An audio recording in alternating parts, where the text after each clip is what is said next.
সরকারি উদ্যোগে পাকিস্তান থেকে আনা হলো 26,000 টন চাল। বিমান তৈরি করা যুবককে আর্থিক সহায়তা দিলেন তারেক রহমান। মব সৃষ্টি করে গুলশানের বাসায় হামলায় জড়িত ওই বাসার সাবেক তত্ত্বাবধায়ক। জোটে যাবে না এনসিপি, 300 আসনে দেবে প্রার্থী। পুলিশের জন্য কেনা হচ্ছে 431 যানবাহন। শেখ মহিউদ্দিন সড়ক পরিবহন সেতু মন্ত্রণালয়ের দায়িত্বে। 40 বছরের দুঃখ খুঁজল ইবতেদায়ী শিক্ষকদের। ইসলামী রীতিতে দাফন চান কবির সুমন। ওয়ানডে থেকে অবসর নিলেন অস্ট্রেলিয়ার স্টিভ স্মিথ। আমি জিনিয়া, আপনারা দেখছেন টাইমস ফ্ল্যাশ।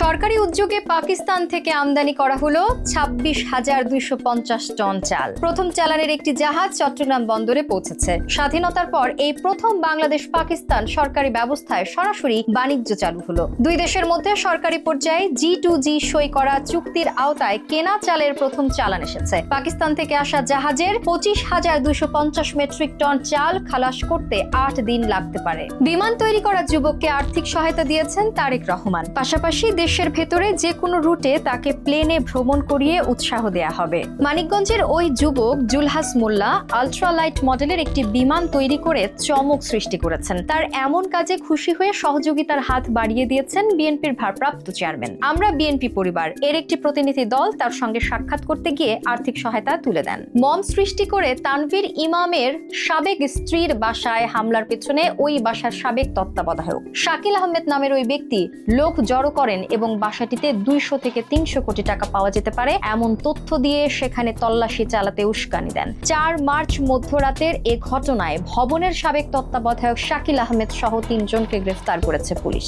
আগামী নির্বাচনে অন্য কোনো দলের সঙ্গে জোটে যাবে না জাতীয় নাগরিক পার্টি এনসিপি। এককভাবে 300 আসনে এনসিপির প্রার্থী দেওয়ার সক্ষমতা আছে বলে মনে করেন দলটির নেতারা। নিবন্ধন পেতে ঈদের পর আবেদন করা হবে। দলীয় প্রতীক এখনো চূড়ান্ত হয়নি এনসিপির। সবার সঙ্গে পরামর্শ করে দলীয় ফোরামে আলোচনার পর দলের প্রতীক নির্ধারণ করা হবে। পুলিশের যানবাহন সংকট পূরণে কেনা হচ্ছে 431টি যানবাহন। এজন্য স্বরাষ্ট্র মন্ত্রণালয় প্রায় 275 কোটি টাকা বরাদ্দ দেওয়ার বিষয়ে সম্মতি দিয়েছে। স্বরাষ্ট্র মন্ত্রণালয় ও পুলিশ সদর দপ্তর সূত্র জানায়, ছাত্র জনতার আন্দোলনের মধ্যে সারা দেশে পুলিশের গাড়ি, মোটরসাইকেল সহ 455টি যান পুড়ে যায়। এগুলো সহ ক্ষতিগ্রস্ত হয় মোট 1074টি যানবাহন। এ অবস্থায় পুলিশ সদর দপ্তর 722টি গাড়ি কেনার ও এজন্য প্রায় 400 কোটি টাকা বরাদ্দে মন্ত্রণালয়ে প্রস্তাব পাঠায়। প্রধান উপদেষ্টার বিশেষ সহকারী শেখ মহিউদ্দিন সড়ক পরিবহন সেতু মন্ত্রণালয়ের দায়িত্ব পেয়েছেন। বিশেষ সহকারী পদে থাকাকালীন তিনি প্রতিমন্ত্রীর পদমর্যাদা,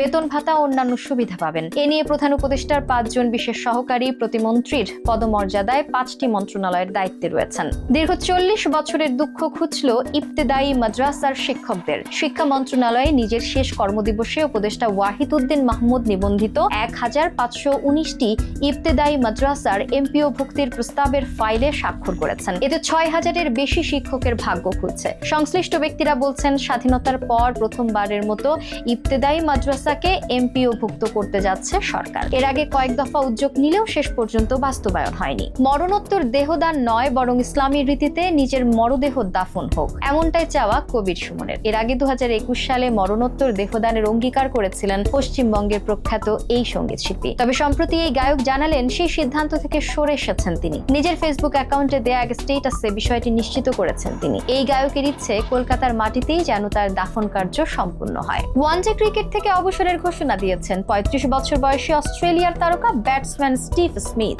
তবে টেস্ট আর টি20 খেলে যাবেন তিনি। ভারতের কাছে প্রথম সেমিফাইনালে পরাজয়ের পরই অবসরের খবর সতীর্থদের জানিয়ে দেন স্মিথ। স্টিভ স্মিথ জানান, ভারতের বিপক্ষে ওয়ানডেটাই তার শেষ। তার মানে আসন্ন 2027 ওয়ানডে বিশ্বকাপে দলের অংশ হচ্ছেন না তিনি। অথচ চ্যাম্পিয়ন্স ট্রফিতে প্যাট কামিংসের অনুপস্থিতিতে দলকে তিনি নেতৃত্ব দিয়েছেন। এরকম আরো তথ্য পেতে চোখ রাখুন বাংলাদেশটাইমস.com-এ। ধন্যবাদ।